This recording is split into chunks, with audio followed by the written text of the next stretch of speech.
When we had to close down because of the COVID, I missed everybody so much. I didn't realize that they were such a part of my life, you know.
I started looking at comic books before I could ever read, and just looking at the pictures. So as soon as I learned how to read, I was a comic book fan.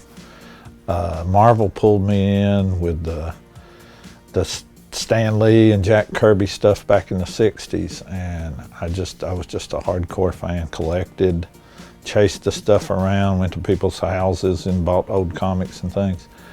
And in 1984, John Stone, who was running the Cameo Theater, and Wayne Richardson, who was working at the newspaper with me at the Bristol newspaper, we decided we were going to go into business together and run a comic book store. And we eventually opened down in Johnson City and Kingsport too, so we had 3 stores at one time. And I personally thought, I said, well, we'll try, and it probably won't do anything, you know, and it'll last about a year, but it'll be fun. And that was in 1984, so we're still here, and we've still got our Johnson City store. My daughter runs it now, and she does a great job down there. I can't tell you how many comic books we've sold. We tried to figure out one time and thought it might be like 1 million comics over the years. So. It's been a lot of fun. It's been a good ride. I'd been reading a little bit of Marvel comics. We lived way out in the country, and I didn't have really easy access to comics. Then when I was 11, we moved to right outside D.C., Washington, D.C., in Maryland, and we were right next to a shopping center that had a drugstore, and they sold comics.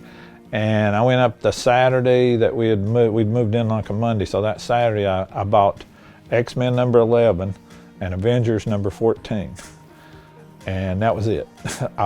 From that point on, I've still got both of those, by the way. I've kept them all these years, and I can't tell you how much it just pulled me in. It was like something they'd made just for me, you know.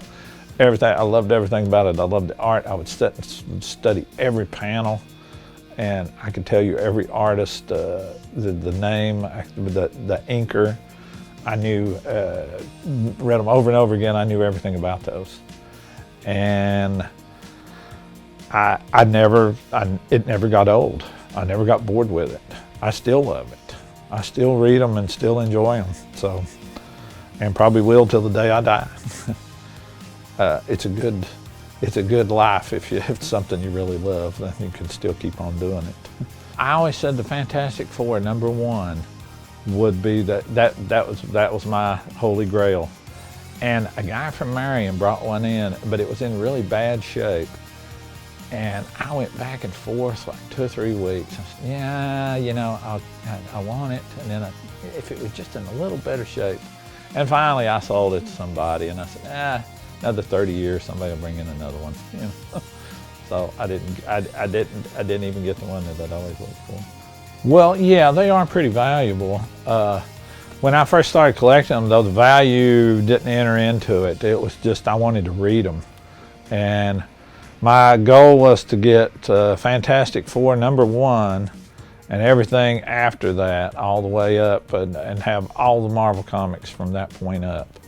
And I made a pretty good try at it For a long time, I had long runs of comics. I had every Avengers comic there was, from #1 on up, annuals, specials, everything. But yeah, it didn't. The value of it didn't occur to me. You could order them out of the. You could order old comics out of the. People put ads in the comic books, and you could write to them and order them through the mail. And I did that for a while. And I know they had. I remember they had a Superman #1 for $500. And I thought, well, that's Superman #1. Of course, that's an old book. But it never occurred to me that the ones that I was collecting then would be worth anything. Of course, they weren't old at that time. So I just kept on getting them. And, at some point, you start looking at them and thinking, yeah, these are, are suddenly getting valuable. But I held on to it. Until 3 years ago, my partner John Stone passed away, and it kind of changed the way I looked at it. And I thought, it's probably time to let him go now. And I've got nice reprints of all the books I read then. I save a few, like those two that are sentimental value. But most of them, I've started selling them now and letting somebody else have a shot at them and enjoy them as much as I did.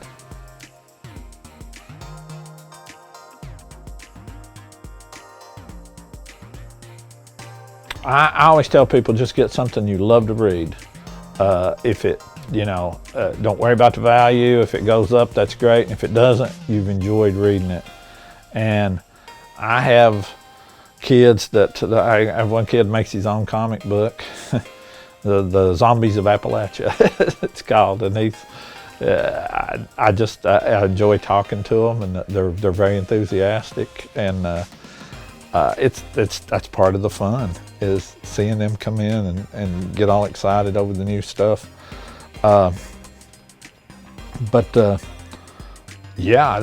When we had to close down because of the COVID, I missed everybody so much. I didn't realize that they were such a part of my life. When I didn't get to see them, I wondered what they were doing and how they were doing. And so it was good when we opened back up, and I got to see them all again.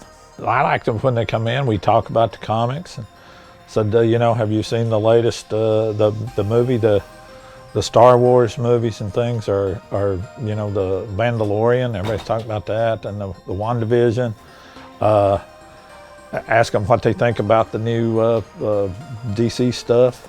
So we talk about that. I like seeing the people that I've seen for years, and we're on second generation guys now, and some of them are even third generation. The ones that were little kids, they're bringing in their kids now to start collecting, and so that's fun too. Yeah, we have, it's a wide range of ages, from very young kids, 4 and 5 years old, all the way up to, I'm 67, and I've got guys older than me coming in and getting the stuff. So yeah, you see a wide range. I had a little girl come in the other day, and I bet she's not 4 years old, and she said, the next time I come in here, I want you to have more Scooby-Doo comics. Yes, ma'am, I would do. So I did. Next time she came in, I got some more. I made sure I did what she told me to do. Some of it, I guess, is like the power fantasy, to be a Superman, being able to fly, and doing all these extraordinary things. Some of it's, some people just like the art, and they want to be artists, and it develops in people a very deep appreciation of art. And some of it's just, it's the fun of it all. It's just like, it looks like it'd be fun to be a superhero. And so that draws people in too. But it's not just superhero comics now. We have a lot of different genres. There's horror and fantasy, and just, slice of life comics, history. There's all kinds of things that you can tell a story in a comic book. So that pulls in people too. That's a huge part of it, is the collection and getting a whole run, of, say, somebody who collects Spider-Man. They can tell you the oldest book they've got, what kind of condition it's in, and if I get 2 or 3 old ones in, As soon as they walk in the door, I said, hey, I've got something you're going to like today. And they get very excited over that. So yeah, the collecting part that's a big part. You can get electronic comics now, you can get digital comics, but you can't put your hands on them. You can't, they're not yours, you know. And I think that's a huge, that's 40% of anybody collection, is just having the stuff and trying to get a long run and get the best condition they can find. It's fun, and you know, that's just, and that part's just like collecting baseball cards or stamps or coins or whatever else somebody collects. The easiest thing to do is bring it in here, because I can't, people will call in over the phone and try to describe it. And I said, you can't really describe comics and conditions and stuff over the phone. You need to bring them in. Very large collections, and I'm talking like thousands of comics. I'd go out to somebody's house and look at them. But if they say, well, I've got 500, that's fine, bring them in. You know, I can look through 500 comics in just a few minutes and tell you what you got. I've done this a couple of times. But yeah, that's all they would have to do. And you know, it's like anything else, I guess. Most people's collections are newer and, you know, not that valuable. It's hard to find the really old stuff. And you know, every year it gets a little bit harder. But that's where the real value is. And I love to look through old comics. One of my favorite things is just taking an old comic, you look at the art, the stories, the ads. We just had an old detective comic, and on the back they were selling fireworks. You could order like a big box of fireworks through the mail. And I said, that right there, that may be why you can't buy fireworks through the post office anymore. So there's a story behind that. But yeah, I love to look at old stuff like that. You could buy monkeys. You could buy those little live monkeys through the mail with in the comic book ad. Well, the computer's really changed. The internet's changed everything. You can find any comic you want now online if you're willing to pay the price. Most of the artists now draw on the comics online and stuff, and you can buy digital versions of everything. The TV and movies, the comic books have really caught on. You know, the Marvel movies are billions of dollars, and there's even like there's a group of people that they've seen the TV and the movie stuff, and they know, you know, Spider-Man or Iron Man, they know all about that, but they've never read a comic book. So it's kind of like two different groups now that come to shows and stuff. But we encourage them, you know, we're glad to have them as part of the crew too.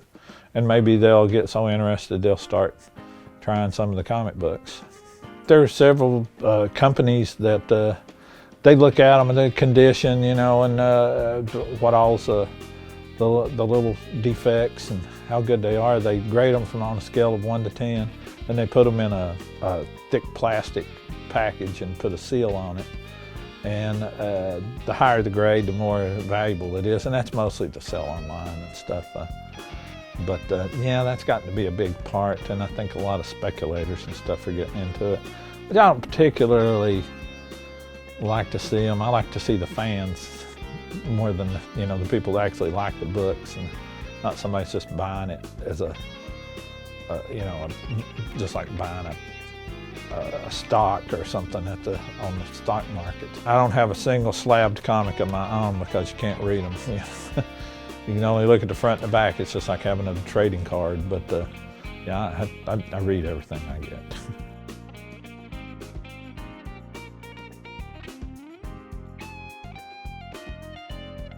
I like it. Well, for one thing, we're right in the middle of town, so you can draw both sides. We get a lot of people coming down from Southwest Virginia and Upper East Tennessee. So we're the oldest store, I think, between maybe Richmond and Nashville now. So we've been around a long time, and Bristol's been pretty good to us, and there's, you know, the events and things that go on and draw people downtown, and that gets them come in here. I still hear people say, geez, how long have you been here? It's 37 years. It's been a while. But yeah, there's still people discovering us and finding we're here. So that's good. We welcome anybody who wants to come in, the newbies. Uncle Sam's can send people down here sometime when they bring comic books in to sell and stuff like that.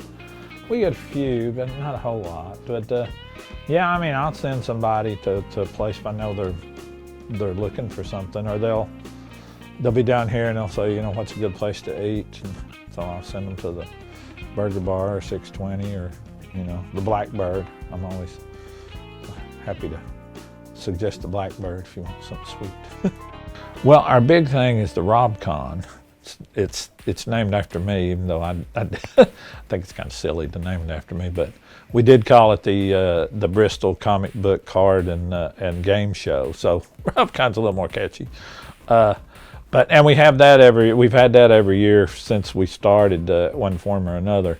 But it's really grown, and we've had to move over to the Meadowview Convention Center. It's gotten so big, and we have comic book artists and media artists and you know, TV and movie personalities over there, and that grows every year. We had to cancel it because of we postponed it, let's say, because of the COVID. But next year we think we're going to get it rolling back again. She's been on our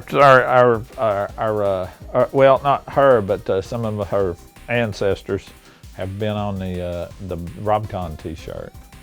The first one we had was Sally. It was the dog I had before her. She had on like a big cape and a mask and everything. Yeah, so yeah, everybody knows Lily. She's very quiet. Sally would just come in and say hello to everybody and give the little kids a kiss. But Lily's more withdrawn. But yeah, she's part of the show here. She's one of us. And we have, usually first Saturday of May, we have a free comic book day. That's all the publishers give out free samples of their stuff, and we hand them out and let people see just how much variety and fun there is in comics. We have a Halloween party every year, and we have a Christmas party. So we do different stuff to help celebrate with the fans, and they look forward to it. And they always ask, you know, what are you going to do this year and that kind of stuff. We had a Stranger Things stand-up out here one time, and you could put your head through the middle of it and be one of the kids from the Stranger Things. Everybody kept putting their dog's head through it. Well, you know, as a fan, I know that what I like is mostly what my customers like. And you get to know each customer personally and know what they like, and I can pick out stuff. And when somebody brings in a box of old comics, I can go through and say, I know this guy likes this one, this guy likes this one. You know, it's the personal touch is a big thing for doing a little store like this. You don't get it the same kind of thing at a big block store, you know, a big chain. I know pretty much everybody's name when they come in and what they like and what they don't like, and that's I think one of the best things about it.